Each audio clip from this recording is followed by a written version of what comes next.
Bonjour et bienvenue à Gandenling, ici dans le sud de l'Île-de-France, près de Fontainebleau, où nous reçoit le vénérable Dakpo Rinpoché.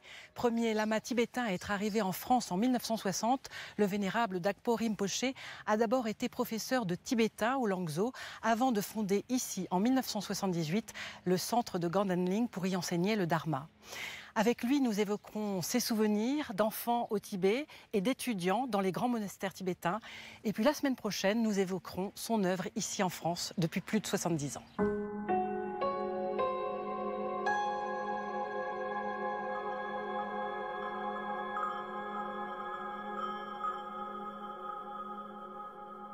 Bonjour Dakpo Rinpoché.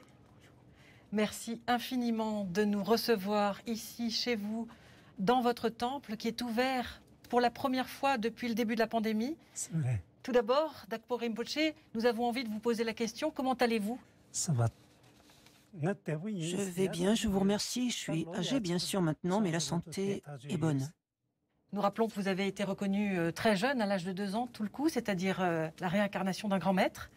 Est-ce que vous avez des souvenirs de cette époque ou de votre petite enfance ? Je n'ai pas beaucoup de souvenirs, ça remonte à très loin, j'ai quand même 90 ans. Mais ce que je sais, c'est que alors que j'étais encore dans le ventre de ma mère, l'oracle local avait annoncé à tout le monde que j'étais la réincarnation d'un grand maître disparu récemment.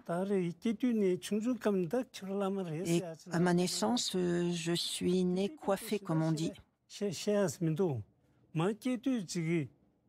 Mais c'est ce qu'on m'a raconté. À titre personnel, je n'ai pas vraiment de souvenir de cette période. Et plus tard, en tant qu'enfant, que jeune étudiant, très jeune étudiant, parce que vous avez étudié énormément à partir de ce moment-là, d'abord au Tibet et puis ensuite en Inde, après l'exil.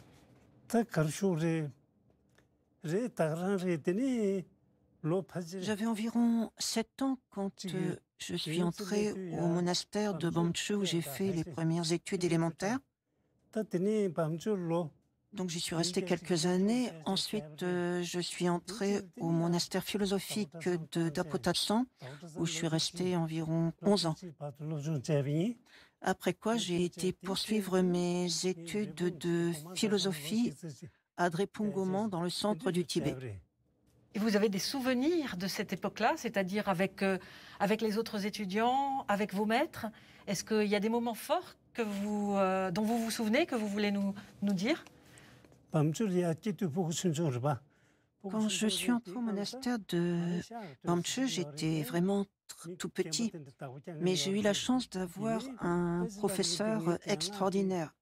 Il me semblait très âgé, je pense qu'il devait avoir 70 ans environ, il était en bonne santé, et surtout, il était vraiment très pédagogue. C'était un excellent éducateur, principalement selon notre formation traditionnelle, il me faisait apprendre beaucoup de textes par cœur, après quoi je devais les réciter, faire des examens de récitation, etc.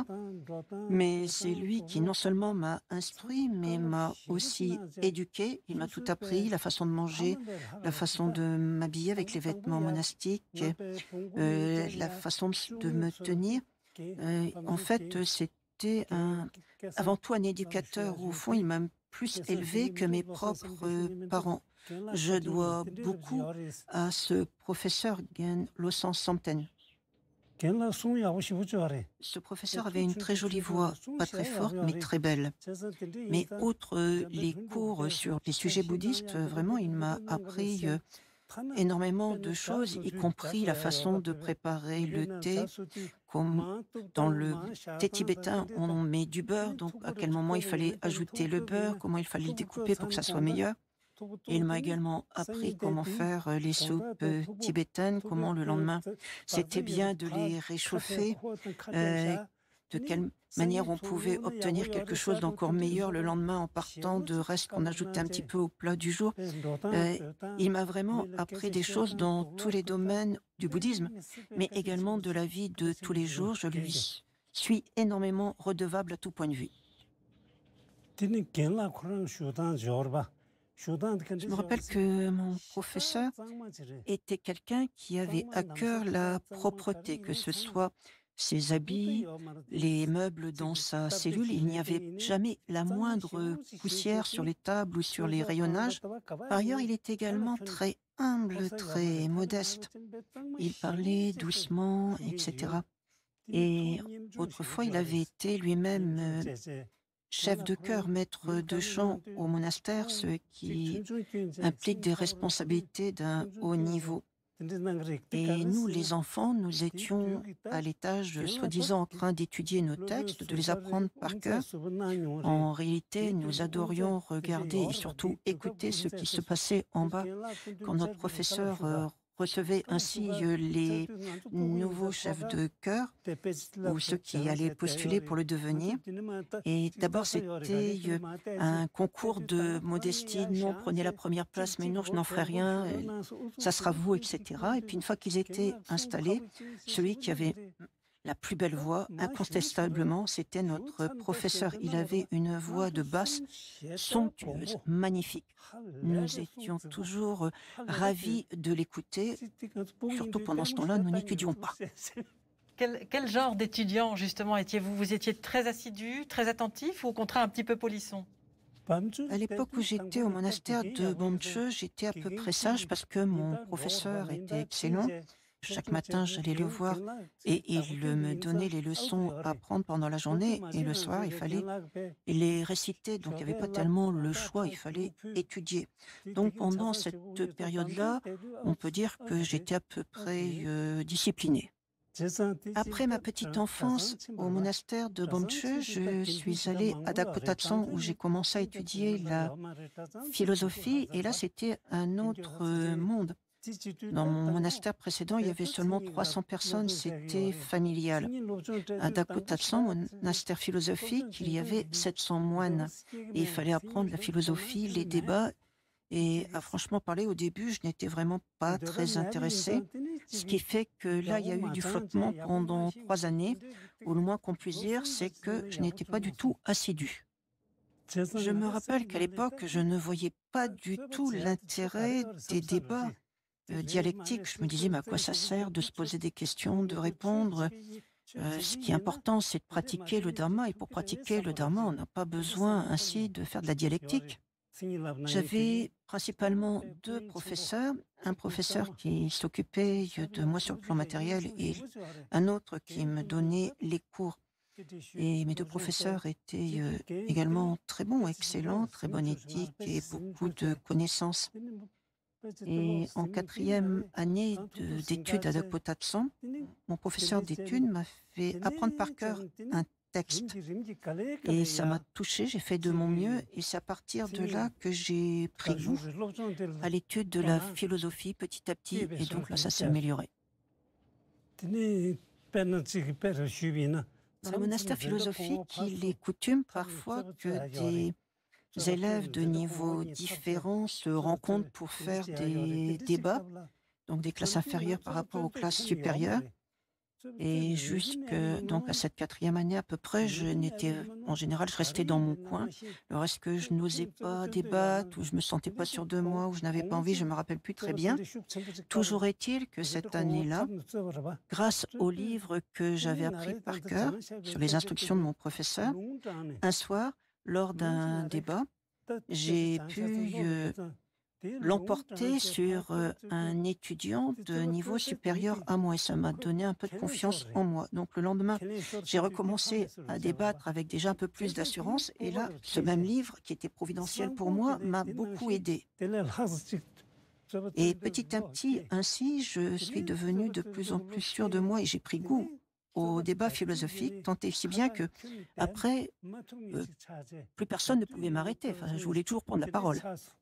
Je suis restée comme ça d'Dakotatsan pendant environ 11 ans. Et outre la philosophie à proprement parler, il y avait également un certain nombre de textes à apprendre par cœur chaque année. Au fur et à mesure, donc, mon niveau s'est amélioré, tant et si bien que les 2 ou 3 dernières années, c'était moi qui pouvais présenter le plus grand volume de feuillets appris par cœur cette année-là, même plus que des étudiants a priori plus avancés que moi. Il était difficile de trouver des interlocuteurs pour répondre à toutes les questions que je me posais.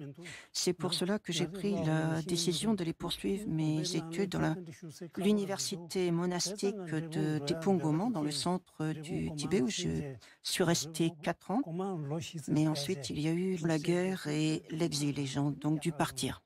Est-ce que vous avez des souvenirs de cette époque-là, c'est-à-dire après, malheureusement, l'exil et l'arrivée en Inde?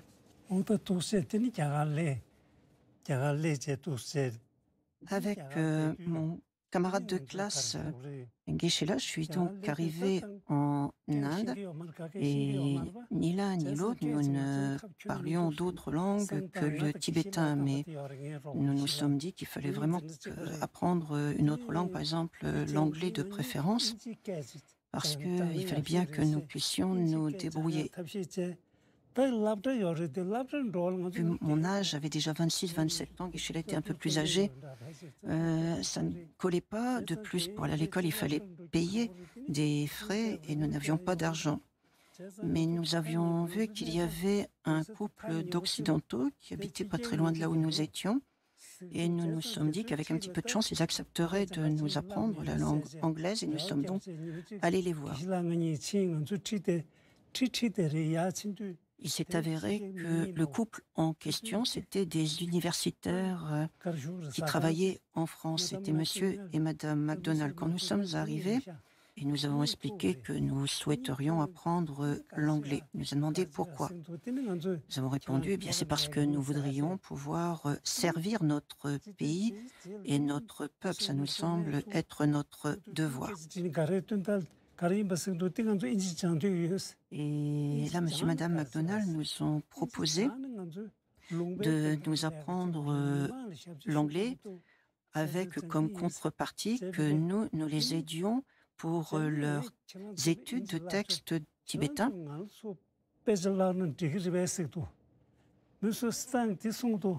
Et un jour, le responsable de leur section, le professeur Stein, avait envie, en fait, de nous entendre, Geshe-la et moi. Puis nous sommes, lors de cette séance, tombés sur une citation tirée d'un sutra, donc de paroles du Bouddha, où le Bouddha prédisait que dans les 2500 ans à venir, son enseignement se diffuserait dans les contrées des visages rouges. Et la question qui était d'ailleurs débattue depuis très longtemps, c'était mais où sont donc ces contrées de visages rouges? Donc pendant longtemps, au Tibet, on pensait que c'était peut-être le Tibet même ou la Mongolie. Avec l'altitude, etc., on peut avoir les joues bien rouges. Ça pouvait également être l'Occident. Et c'est donc de cette manière que, de fil en aiguille, nous nous sommes retrouvés en France en 1960. Merci beaucoup, Dakpo Rinpoché, d'avoir évoqué ces souvenirs. Et merci à votre interprète, Marie-Stella Bousmar, puisque vous avez choisi de vous exprimer en tibétain. Nous vous retrouverons la semaine prochaine pour la suite, et notamment l'enseignement en France et d'autres questions. Merci beaucoup, Dakpo Rinpoché, d'avoir répondu cette semaine à nos questions. Avant de nous quitter, voici quelques propositions de livres. Tout d'abord, Le Lama venu du Tibet de Dakpo Rinpoché, en collaboration avec Jean-Philippe Caudron, chez Grasset. C'est l'histoire de notre invité de son plus jeune âge, où il fut reconnu Tulku, c'est-à-dire maître réincarné, avec sa formation hors du commun dans les monastères tibétains, jusqu'à son installation en France, où il réside depuis plus de 70 ans. Sans déployer ses ailes, l'oiseau ne peut voler, de Jowo Atisha, traduit du tibétain par Marie-Stella Bousmar, édition Guépel, qui propose des instructions destinées à ceux qui souhaitent progresser vers la sagesse. Voilà, c'est la fin de cette émission. Vous pouvez la revoir durant un mois sur la plateforme de France TV. Merci infiniment de nous avoir suivis et très heureux dimanche.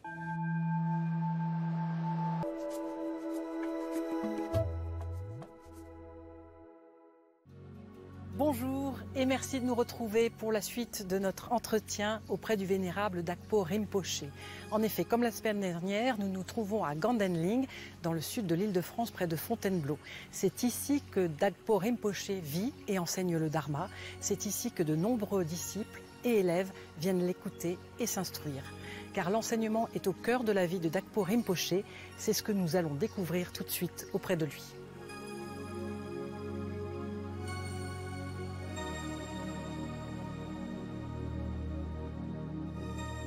Bonjour Dakpo Rinpoche. Bonjour.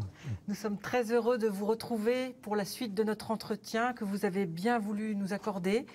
Nous avons évoqué la semaine dernière votre enfance et votre formation au Tibet. Et puis, nous en sommes arrivés au point où vous êtes arrivé en France, invité par des universitaires. Alors, la question que tout le monde se pose, c'est pourquoi, alors que vous avez enseigné le tibétain et la culture tibétaine à l'INALCO à partir de 1960, pourquoi est-ce que vous n'avez pas enseigné en même temps le Dharma? C'est ça. Pas du tout. Mais c'est que dans le carrefour. Quand je suis arrivée en France, c'était à l'invitation de l'universitaire. Le professeur Stein, qui m'avait fait venir, souhaitait créer une section de langue tibétaine aux langues orientales, INALCO, où il y avait déjà beaucoup d'autres langues, mais pas encore le tibétain.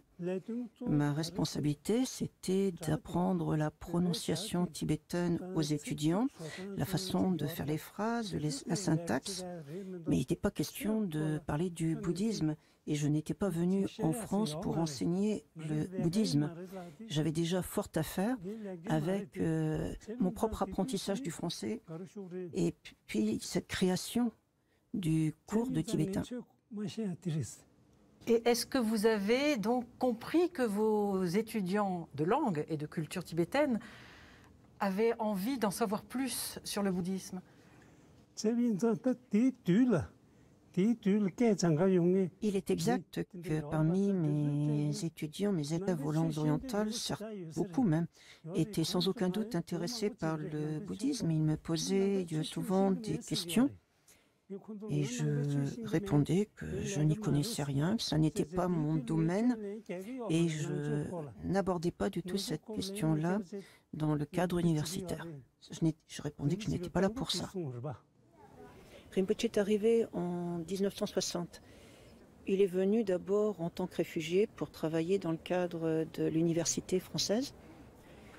Petit à petit, comme il a été de plus en plus sollicité avec insistance par des Occidentaux et également encouragé par ses maîtres, il a accepté d'enseigner, mais au point de départ, quand je l'ai rencontré aux langues orientales, il ne voulait pas enseigner le bouddhisme, il enseignait le tibétain, sa culture, point barre. On était au début de l'année 70 quand on a commencé tous ensemble.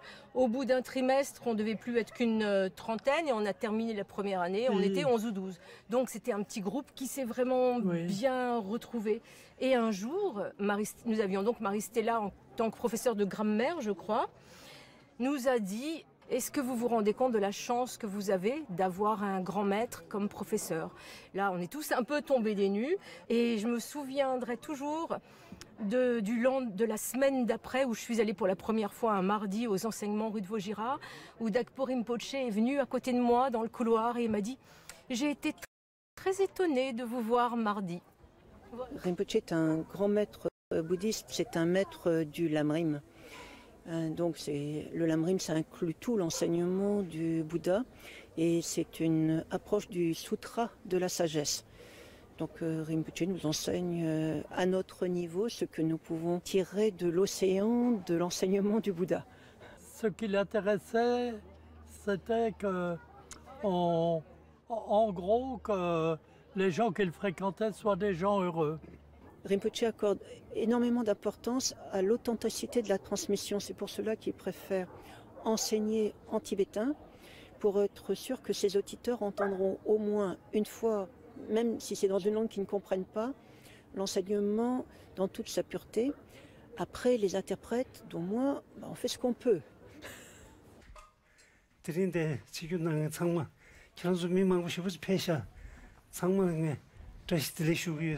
Vous êtes vraiment très très nombreux à être venus.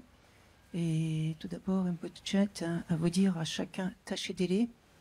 Alors ça veut dire à la fois bienvenue, meilleurs vœux.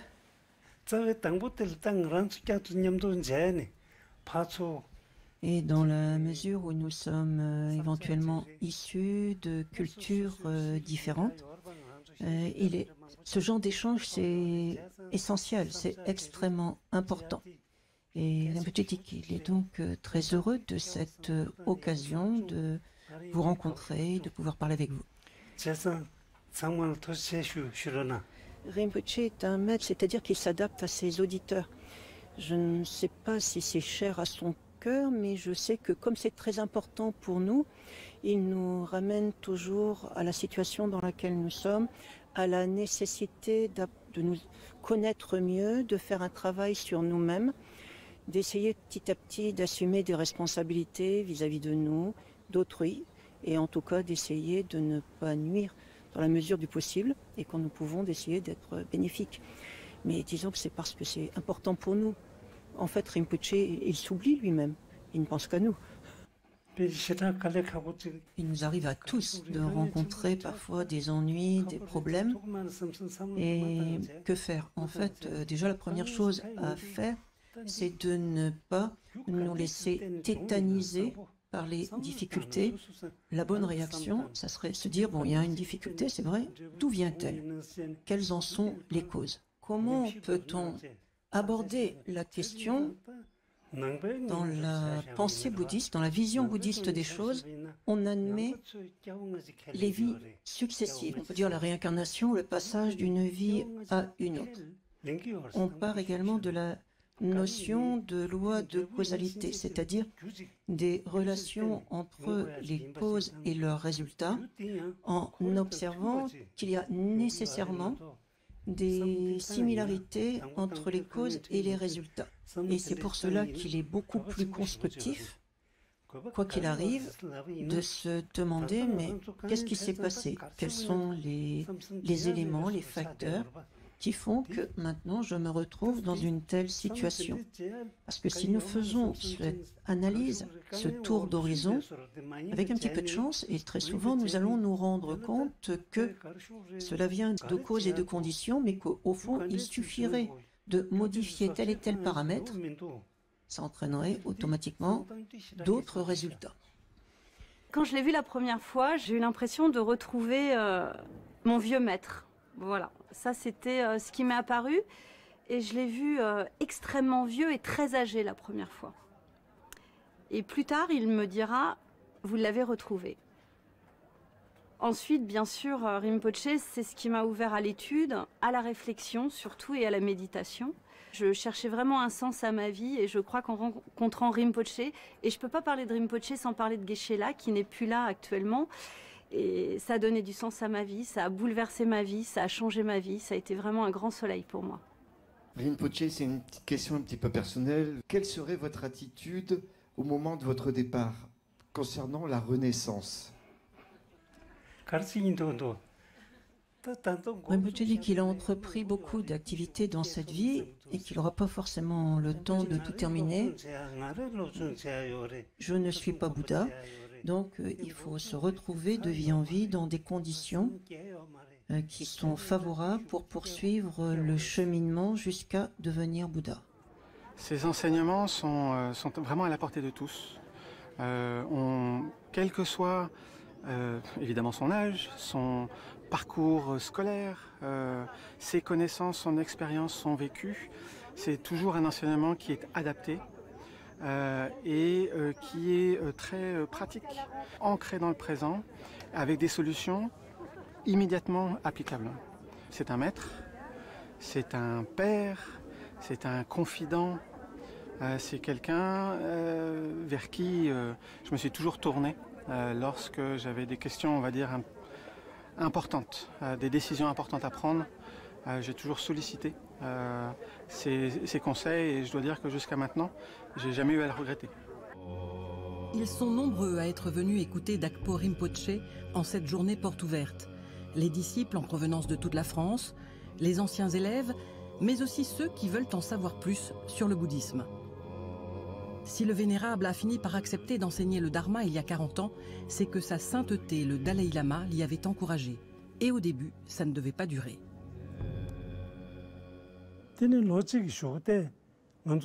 Pourquoi est-ce que nous avons continué? C'est parce que de la part des participants, beaucoup ont dit que ça leur était utile, ont constaté que ça leur avait permis d'avoir des meilleures relations, en tout cas plus apaisées, avec la famille, avec les amis, avec les collègues.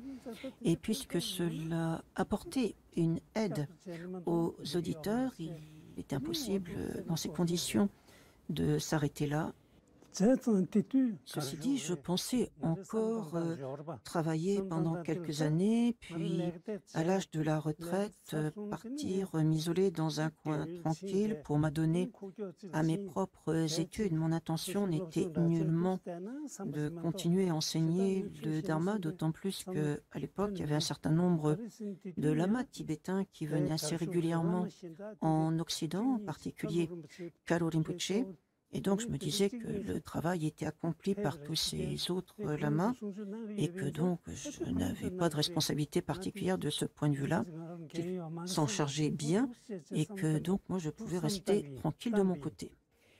Et c'est vrai que son activité s'est énormément développée ensuite, en France, mais également dans beaucoup de pays d'Europe, dans des pays d'Asie, où il y a des centres du Dharma qui se sont érigés, des monastères également qui dépendent de lui. Ainsi, le Vénérable a fondé Dakpo Dratsang, une université monastique installée en Inde, dans la vallée de Kulu, sur les contreforts de l'Himalaya. Ce monastère est la réplique de celui qu'il a connu au Tibet durant sa formation jusqu'à l'exil.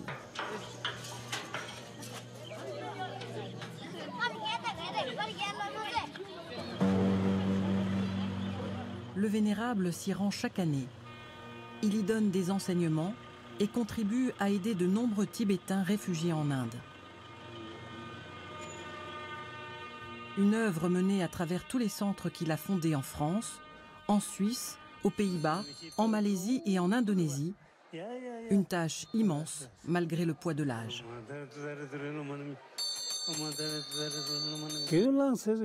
Concrètement parlant, une fois arrivé à l'âge de la retraite, loin de pouvoir m'isoler tranquillement, j'ai reçu bon nombre d'invitations qui ont fait que j'ai dû effectuer énormément de déplacements dans différentes régions, dans différents pays. Et c'est comme ça qu'aujourd'hui, à 90 ans, je me retrouve à devoir toujours et encore enseigner.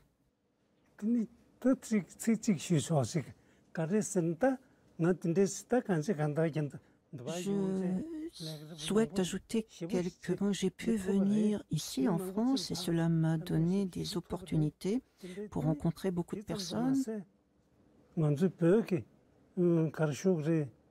pour, je crois, aider un certain nombre de personnes et également pour avoir des activités utile d'une part pour mon pays, le Tibet, et également pour la diffusion de l'enseignement du Bouddha. Mais si cela a été possible, c'est grâce tout particulièrement aux tibétologues qui m'ont accueilli, à commencer par le professeur Stein et monsieur et madame MacDonald. Je leur suis donc extrêmement reconnaissant. Et aujourd'hui encore, je continue à faire des prières à leur intention pour que tout se passe au mieux pour eux. Et je tiens vraiment à exprimer ma gratitude à tous les tibétologues et tout particulièrement à eux trois. Merci infiniment, Dakpo Rinpoche. Nous nous retrouvons la semaine prochaine pour la fin de cet entretien. Merci beaucoup. Merci beaucoup. Vous pouvez revoir cette émission durant un mois sur la plateforme de France TV. Merci. Merci beaucoup.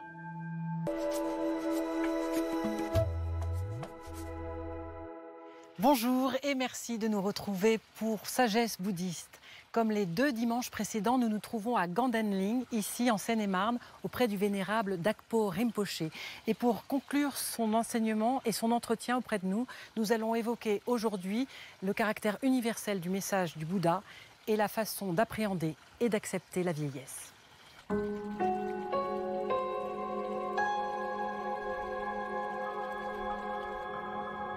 En ce joli dimanche de juin 2022, Dakpo Rinpoche a choisi le thème particulier du vieillissement pour son premier enseignement public après les 2 ans de pandémie.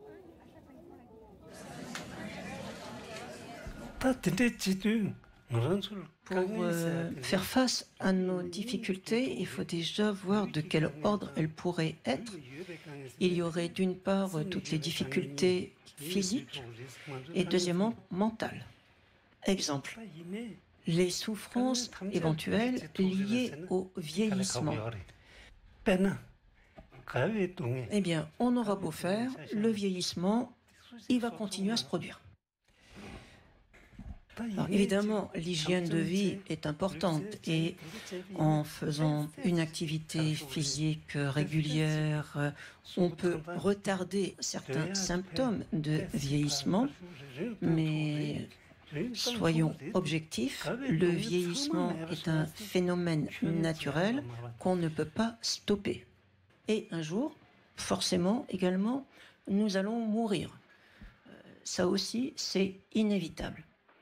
Nous avons vu lors de votre conférence pendant la journée porte ouverte que beaucoup de questions, beaucoup de préoccupations tournent autour de la fuite du temps, du vieillissement, et que ce ne sont pas que les bouddhistes qui ont peur, qui sont en souffrance pour cette question-là. Qu'est-ce que vous avez envie de répondre à cette question qui trouble tant de personnes ? Il est important d'observer que parmi les difficultés que nous rencontrons dans la vie, il y a deux catégories. Il y a les difficultés pour lesquelles il y a une solution, il faut l'appliquer, et il y en a d'autres pour lesquelles il n'y a pas de solution. En ce qui concerne le phénomène de vieillissement, c'est naturel, personne n'y peut rien. On peut évidemment améliorer un peu les choses, éviter des douleurs, etc., mais on ne peut pas éviter de vieillir. C'est inévitable, et puisque c'est inévitable, la sagesse suppose de le voir en tant que tel. Il faut être réaliste et il ne faut donc pas s'en inquiéter. Mais il faut composer avec ce processus naturel, faire en sorte de le prendre le mieux possible, donc d'être détendu, ne pas se révolter contre ce qui est de toute manière irrémédiable, et dans la mesure de ses possibilités, rendre service à autrui. Et à ce moment-là, ça donne un sens à ce que l'on fait. Quand on est soi-même bouddhiste, on admet le passage d'une vie à une autre, et donc on peut alors se dire bah oui, je vieillis, c'est normal, mais c'est pas grave, puisqu'après je vais renaître, et donc maintenant je vais faire des préparatifs pour prendre une naissance encore meilleure, de manière à pouvoir agir de manière plus utile, plus fructueuse encore pour autrui et moi-même. Si on n'est pas bouddhiste et si on n'admet pas la réincarnation, on peut simplement se dire, eh bien oui, c'est normal, je vieillis, mais c'est naturel, il n'y a rien à y faire, donc je le prends comme tel, mais j'ai déjà pu bien utiliser ma vie, j'ai pu faire telle et telle chose de bien pour ma famille, pour mes parents, pour mes enfants, pour le pays, pour le monde, etc. Et à ce moment-là, on peut se réjouir de tout ce que l'on a fait de bien au cours de sa vie. Et cela permet de se mettre dans un état d'esprit beaucoup plus détendu et même joyeux.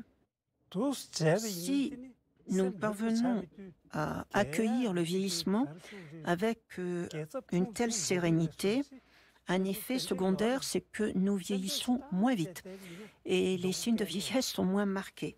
Plus on a peur du vieillissement, plus on s'inquiète, plus on est stressé et plus on vieillit vite. Donc le secret de vieillir moins vite, c'est de ne pas s'inquiéter de la vieillesse. La science fait des progrès extraordinaires d'année en année, et après tout, on peut imaginer qu'un jour, des scientifiques fassent des découvertes telles qu'ils puissent mettre un terme au phénomène de vieillissement. Et pour être complètement franc, selon le bouddhisme, on pense que ça ne sera jamais possible. Pourquoi ? Parce que nous sommes des phénomènes impermanents, tant et si bien qu'il est normal et inévitable qu'à chaque instant nous apparaissons d'une certaine manière, mais ça se termine également, mais qu'à l'instant d'après, il y a une certaine usure. C'est ce que l'on constate par rapport à tout phénomène impermanent. On comprend que vieillir est inévitable, mais alors comment accepter cette souffrance que l'on éprouve tous un jour ou l'autre ? Qu'est-ce qui peut être utile pour les êtres ? Il s'avère que qui que nous soyons, nous souhaitons être heureux et nous n'avons aucune envie de souffrir. Et dans le monde, il y a toutes sortes de méthodes, de moyens, de voies qui concourent à ses objectifs. En ce qui concerne le bouddhisme, il est dit ce qui importe, c'est déjà de se rendre compte que justement on veut du bonheur et pas de la souffrance. À partir de là, il faut chercher quelles sont les causes respectives et une fois qu'on les a repérées, le travail consiste à faire en sorte d'établir des causes de bonheur et d'éviter soigneusement les causes de souffrance. En général, la plupart des gens estiment que quand ça ne va pas, quand ils ont des difficultés, les causes sont extérieures et que c'est de la faute des autres. Dans le bouddhisme, il est dit que, bien évidemment, il peut y avoir des conditions extérieures à nos ennuis, mais que les causes principales à ce que nous expérimentons, bonheur ou souffrance, ce sont des causes intérieures à nous-mêmes.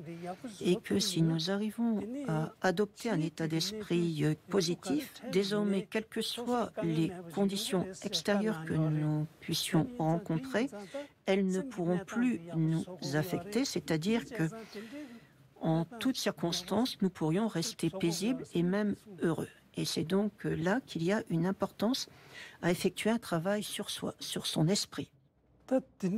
En ce qui concerne la connaissance de l'esprit, de son fonctionnement, dans toutes les cultures et notamment dans la science, évidemment, on étudie ce domaine.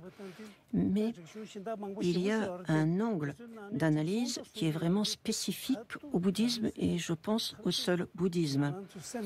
Dans le bouddhisme, en fait, l'étude porte avant tout sur notre propre esprit en essayant de bien discerner en nous ce qui pourrait être cause de souffrance, ce qui peut être cause de bonheur et ce qui est simplement neutre. Et à partir de là, l'exercice qui est proposé, qu'on va appeler la pratique bouddhiste, c'est de faire en sorte d'affaiblir dans l'esprit tout ce qui risquerait de susciter des ennuis, des souffrances, d'épanouir et favoriser tout ce qui pourrait être à l'origine d'expériences favorables et donc du bonheur. Et ça, c'est vraiment une spécificité, je crois, du bouddhisme et que l'on ne trouve pas ailleurs.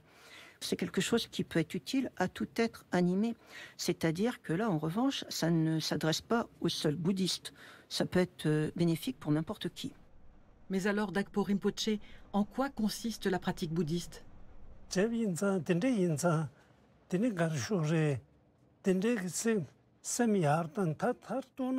La pratique bouddhiste concourt à permettre d'améliorer l'esprit, de le faire progresser, de manière à ce que le pratiquant soit plus heureux et souffre moins, mais cela suppose également d'adopter un mode de perception qui soit le plus proche possible de la réalité. Et là, c'est une façon de voir les choses qui est très spécifique au bouddhisme. Autrefois, venir dire cela en Occident, c'était un peu compliqué puisque les gens ne connaissaient pas l'enseignement du Bouddha et ne voyaient pas très bien de quoi on voulait parler.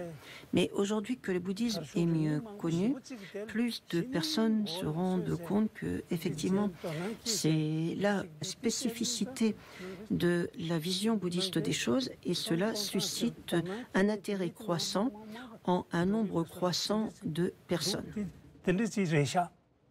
Vous voulez dire que le message du bouddhisme est universel et que le fait de le partager permet peut-être de faire progresser les gens vers plus de bonheur, plus de bien-être entre eux, plus de paix.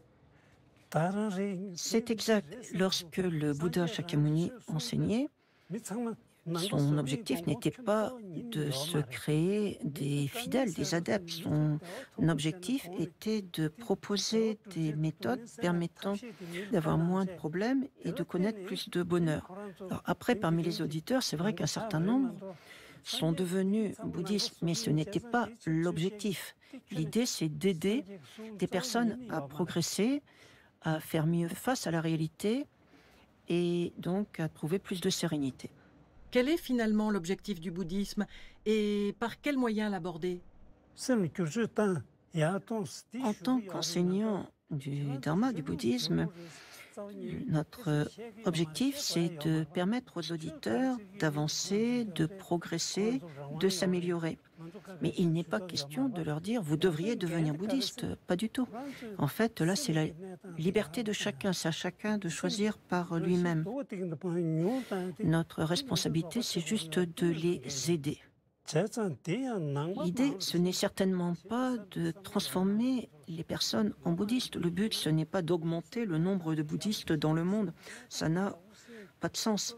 L'idée, c'est plutôt de partager des outils, une vision des choses, une vision qui est extrêmement utile, toute affiliation confondue, puisque c'est une méthode qui doit permettre à son utilisateur de progresser et donc d'être plus heureux et aussi d'agir de manière plus efficace et plus utile pour la collectivité. Dans ce partage, une fois qu'on a compris, ces outils peuvent être utilisés par un chrétien qui reste chrétien, par quelqu'un qui a une autre religion et qui garde sa propre religion. Ça n'implique pas de devenir bouddhiste.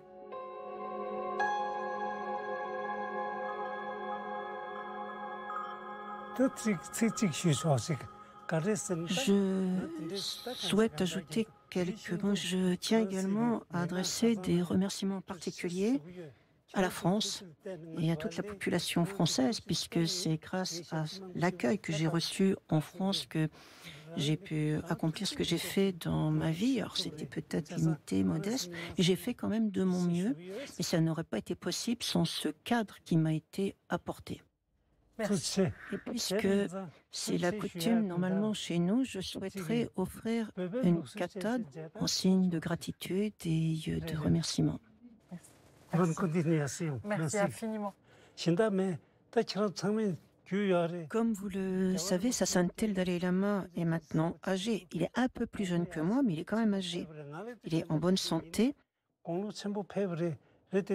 Néanmoins, je demande à tous de faire des vœux, des prières pour sa longue vie. Merci par avance. Merci. Merci. Avant de nous quitter, nous allons présenter quelques livres, si vous le voulez bien. Tout d'abord, La guirlande des êtres fortunés de Dakpo Rinpoche, édition Guépel, un texte écrit par le prédécesseur de l'actuel Dakpo Rinpoche, qui présente les principes essentiels du bouddhisme appliqués à la vie contemporaine comme une introduction au dharma accessible à tous.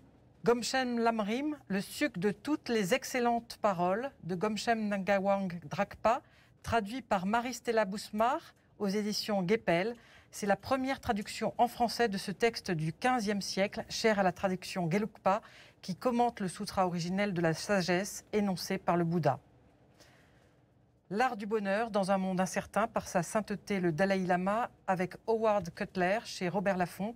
Avec des termes très convaincants, le Dalai Lama nous incite ici à prendre en compte nos liens et nos aspirations communes telles que l'amour et le refus de la souffrance pour apprivoiser le bonheur. Voilà, l'émission touche à sa fin. Merci à tous de nous avoir suivis. Merci aussi à toute l'équipe de l'Institut Gandenling de nous avoir accueillis. Vous pouvez revoir cette émission durant un mois sur la plateforme de France TV. Merci. Merci beaucoup.